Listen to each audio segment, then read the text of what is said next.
देखिए 2-4 दिन हुआ विमान दुर्घटना हो गई तो एक आदमी बच गया तो बोले भगवान ने उसको बचा लिया। मैं कहता हूं कि भगवान ने उसको क्यों बचा लिया, पूरा विमान ही क्यों नहीं बचा लिया।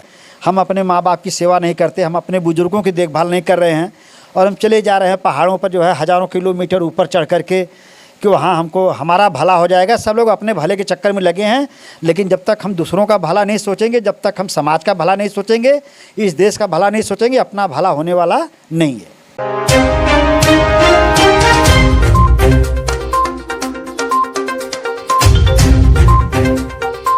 नमस्कार, स्वागत है आप सभी का राजभर एक्सप्रेस में। हम वाराणसी में और हमारे साथ में हैं सबका विकास पार्टी के राष्ट्रीय अध्यक्ष बच्चूलाल कनौजिया जी। आइए हम इनसे जानेंगे जो पार्टी है इनकी किस मुहिम पे कार्य कर रही है। तो सर, सबसे पहले आपका स्वागत है। नमस्कार आपको भी और आपके चैनल को भी। जी सर, जानना चाहेंगे जैसे कि आपकी पार्टी सबका विकास पार्टी की जो मुहिम है और उस मुहिम पे क्या क्या कार्य हो रहा है, थोड़ा श्रोताओं को बताएं। देखिए, सबका विकास पार्टी सारे लोगों के विकास की बात करती है। जो भी पिछड़े गए लोग हैं, जो भी इस समाज में सताए गए लोग हैं, मज़दूर, किसान और जो लोग पढ़ाई लिखाई से बहुत दूर हैं, ऐसे लोगों को जोड़ना, ऐसे लोगों को शिक्षा कैसे मिले, उनका विकास कैसे हो और उनको जो है इस राजनीति की जानकारी कैसे हो, इन मुद्दों को लेकर के हम समाज में चल रहे हैं। और उन लोगों को जागृत करना, उन लोगों को शिक्षा के विषय में बताना, स्वास्थ्य के विषय में समझाना, बेरोज़गारी कैसे दूर होगी और पढ़ाई लिखाई से क्या असर पड़ता है, संस्कार क्या होता है, इन सब चीज़ों को लोगों के बीच में जाकर बताना, उनको समझाना, यही सबका विकास पार्टी का काम है। इन्हीं सब मुद्दों को लेकर के सबका विकास पार्टी समाज में चल रही है। जैसा कि बीजेपी की बात करेंगे, आज सरकारी स्कूलों को बंद किया जा रहा है और प्राइवेट स्कूलों को वरीयता दी जा रही है, इस पर क्या कहेंगे सर? देखिए, सरकारी स्कूल पे खर्च तो बहुत हो रहा है, लेकिन जैसा पढ़ाई होना चाहिए वैसी सरकार नहीं करवा पा रही है। क्योंकि जब एक स्कूल का मास्टर, प्राइमरी स्कूल का मास्टर जब प्राइमरी स्कूल पे पढ़ाने के लिए निकलता है तो अपने घर से अपने बेटों को या बेटों के बेटे जो उनके नाती पोते हैं उनको अपनी बाइक पे लेकर के आता है और कॉन्वेंट स्कूल में छोड़ करके फिर हमारे प्राइमरी स्कूल पर आकर के हमारे गरीब समाज के बच्चों को पढ़ाने लिखाने का काम करता है। तो जब वह बच्चों को अपने घर से लेके चलता है तो सीधा प्राइमरी स्कूल पर क्यों नहीं पढ़ाता? अगर वहाँ पढ़ाई प्राइमरी स्कूल पे अच्छी होती, प्राइमरी स्कूल पे हर सुविधा होती, तो क्यों लोग, पैसे वाले लोग या अधिकारी लोग या बड़े तबके के जो लोग हैं, वो अपने बच्चों को प्राइवेट स्कूलों में नहीं भेजते जहाँ पैसा ज़्यादा लगता है। शिक्षा हमारे देश में फ्री होनी चाहिए और अनिवार्य शिक्षा होनी चाहिए। इसके लिए एक ऐसा नियम बने कि जो भी सरकारी विभाग में लोग हैं, जैसे बीडीओ हुए, डीएम हुए, कमिश्नर हुए, कप्तान हुए, दरोगा हुए, पुलिस हुए, मास्टर हुए, डॉक्टर हुए, ऐसे जो सरकारी तबके के लोग हैं, इनके बच्चे सरकारी स्कूल में पढ़ना अगर अनिवार्य कर दिया जाए तो रातों रात सरकारी स्कूल के सिस्टम को बदल दिया जाएगा। क्योंकि वहाँ नए नए कंप्यूटर, नए नए बेंच, टेबल, कुर्सी और सारी व्यवस्था वहाँ पर आ जाएगी और अच्छे मास्टर वहाँ हो जाएंगे, पढ़ाई नए ढंग से और कॉन्वेंट जैसी शुरू हो जाएगी, कॉन्वेंट से अच्छी पढ़ाई वहाँ होने लगेगी। और इस तरह से उनके साथ में गरीब समाज के बच्चे भी पढ़ कर के, अमीर समाज के हों चाहे गरीब समाज के हों, दोनों का उद्धार हो जाएगा। और जब हमारे देश का बच्चा शिक्षित बनेगा, हमारे देश का बच्चा रोज़गार पाएगा, हमारे देश का बच्चा जब अपने घर की गृहस्थी को संभाल लेगा, तब यह देश आगे बढ़ेगा, तब हमारा देश विश्व गुरु बनेगा। इसके पहले विश्व गुरु बनने वाला नहीं है। इन सब चीज़ों को लेकर के हम भारत के अंदर गांव-गांव जा रहे हैं। जी, जैसा कि जाति के ऊपर बात करेंगे हम, जैसा कि जातिवाद बढ़ता जा रहा है, पूरे भारत में जातिवाद को लेकर रोज़ आए दिन झगड़े होते हैं, मारपीट होते हैं। सरकार एक तरफ सर्टिफिकेट देती है और एक तरफ बोलती है कि जातिवाद नहीं करा जा रहा है, लेकिन लड़ाई झगड़े रोज़ हो रहे हैं। क्या कहेंगे आप? देखिए, इसका कारण है कि लोग हम सबको अलग अलग टुकड़ों में तोड़ना चाहते हैं।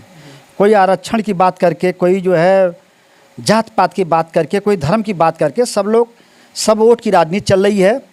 मानव एक समान है। जिस दिन मानव से मानव को प्रेम जागेगा तो यहाँ न कोई जात बचेगी, न कोई समाज बचेगा। सारे लोग एक मंच पे हो जाएंगे, सारे लोग एक विचारधारा की बात करेंगे, सारे लोग राष्ट्रहित की बात करेंगे, सारे लोग इस देश से प्रेम करने लगेंगे।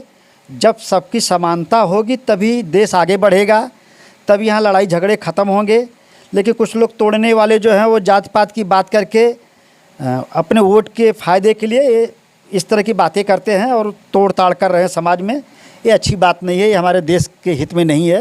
जैसा कि बात करेंगे पर्यावरण के ऊपर, आज लोग पेड़ काटते जा रहे हैं।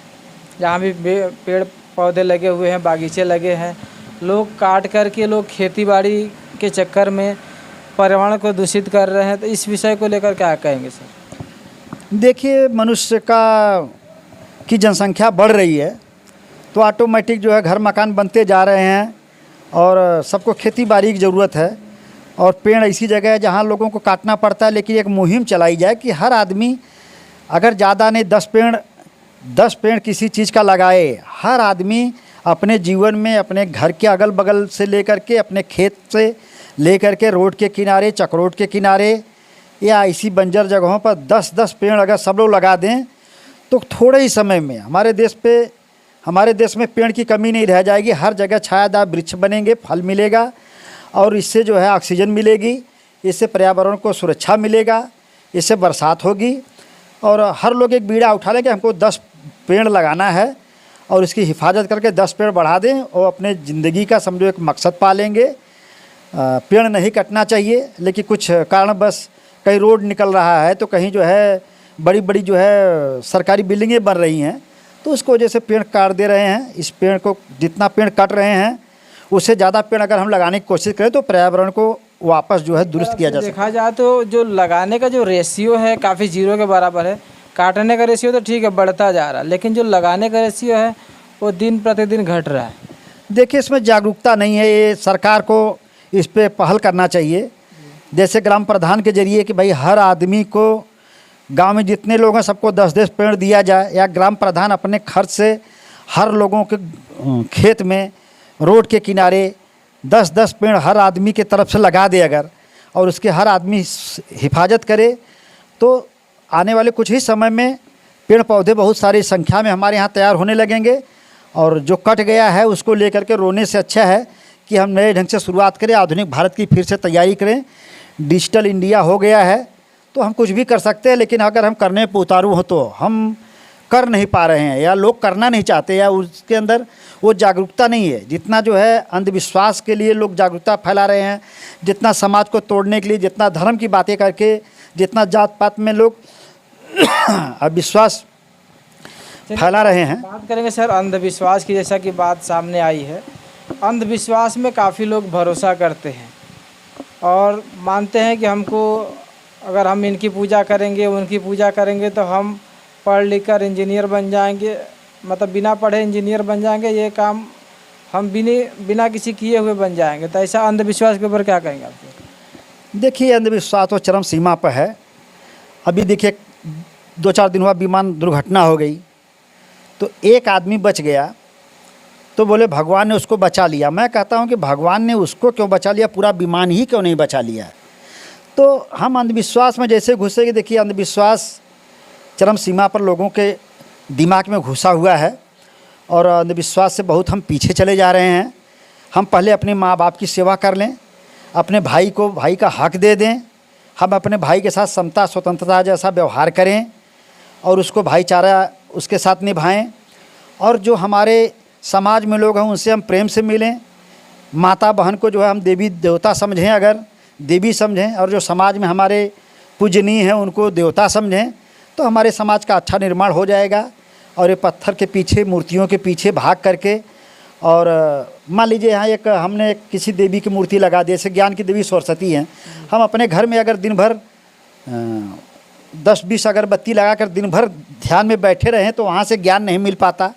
या तो एक लक्ष्मी की फ़ोटो लगाकर अगर हम रातों दिन बैठे रहें तो वहाँ से 1 रुपया भी हमको मिलने वाला नहीं है। तो जब वहाँ से कुछ नहीं मिलने वाला है तो उस अंधविश्वास की तरफ क्यों जाना।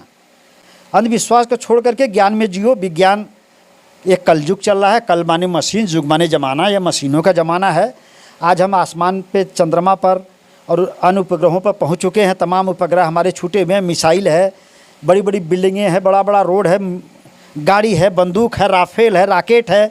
ऐसी चीज़ों का निर्माण इंसान ने किया है। उस विज्ञान को हम नहीं देखते, और जो चीज़ नहीं है वो गोबर के आगे हाथ जोड़ करके हम बैठ करके वहाँ से गोबर से मांगते हैं, तो गोबर से क्या मिलेगा? जो गंदगी है वो तो वही चीज़ मिल सकती है ना, वहाँ से हमको कुछ मिलने वाला नहीं है। हम अपने माँ बाप की सेवा नहीं करते, हम अपने बुज़ुर्गों की देखभाल नहीं कर रहे हैं, और हम चले जा रहे हैं पहाड़ों पर जो है हज़ारों किलोमीटर ऊपर चढ़ करके कि वहाँ हमको हमारा भला हो जाएगा। सब लोग अपने भले के चक्कर में लगे हैं, लेकिन जब तक हम दूसरों का भला नहीं सोचेंगे, जब तक हम समाज का भला नहीं सोचेंगे, इस देश का भला नहीं सोचेंगे, अपना भला होने वाला नहीं है। तो आप देख सकते हैं पार्टी का जैसा कि नाम है सबका विकास पार्टी, जो लोग अपनी जो मूलभूत जो ज़रूरतें हैं, जो मूलभूत संस्कार हैं, उन सारी चीज़ों को लोग भूलते जा रहे हैं और दिखावे में लोग ज़िंदगी जी रहे हैं। तो यही मिशन है सबका विकास पार्टी का। आप देख सकते हैं जैसा कि राष्ट्रीय अध्यक्ष जी ने बताया कि हम अपनी मम्मी पापा की सेवा नहीं करते हैं, जाते हैं ऊंचे ऊंचे पर्वतों पे दर्शन करने के लिए।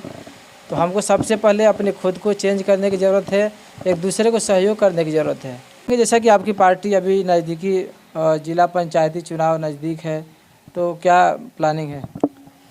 देखिए, चुनाव तो नज़दीक आ गया है, लेकिन हमारी पार्टी अभी नई है। फिर भी हम चुनाव आते आते सोचेंगे कि भाई कितनी सीट लड़ाना है, कहाँ कहाँ से लड़ा सकते हैं और कहाँ से लड़ाना उचित रहेगा। तो तमाम चीज़ों को लेकर जो हमारे पार्टी के नेता लोग हैं उनकी बैठक होगी। अगर इस पर विचार बनता है तो ज़रूर हम कुछ प्रत्याशियों को मैदान में उतारेंगे, और नहीं तो हमारी जो मंशा है सिर्फ इलेक्शन लड़ना, वोट लेना नहीं है। हम वोट देने का काम कर सकते हैं, लेकिन उस तरह का नेता हमारे सामने आना चाहिए। हमको किसी पार्टी से और किसी चीज़ से मतलब नहीं है। जो समाज के हित का काम करे, जो समाज की बात करे, जो समाज के लिए हमेशा खड़ा रहे, ऐसे लोग को हम बढ़ावा देंगे। और हम अपनी एक यूनिटी बना रहे हैं, वो यूनिटी अच्छे लोगों का सपोर्ट करेगी, अच्छे लोगों के साथ चलेगी और अच्छे विचारधारा काम करने का काम करेगी भारत के अंदर। और जो इस देश में इस समाज के लोगों से, गरीब लोगों से प्रेम करेगा, जो उनको आगे लाने की कोशिश करेगा, ऐसे नेताओं का निर्माण करना ही हमारी पार्टी का मुख्य ध्येय है। और इलेक्शन तो समय आएगा तो देखा जाएगा, लड़ सकते हैं, नहीं भी लड़ सकते हैं। जी, धन्यवाद।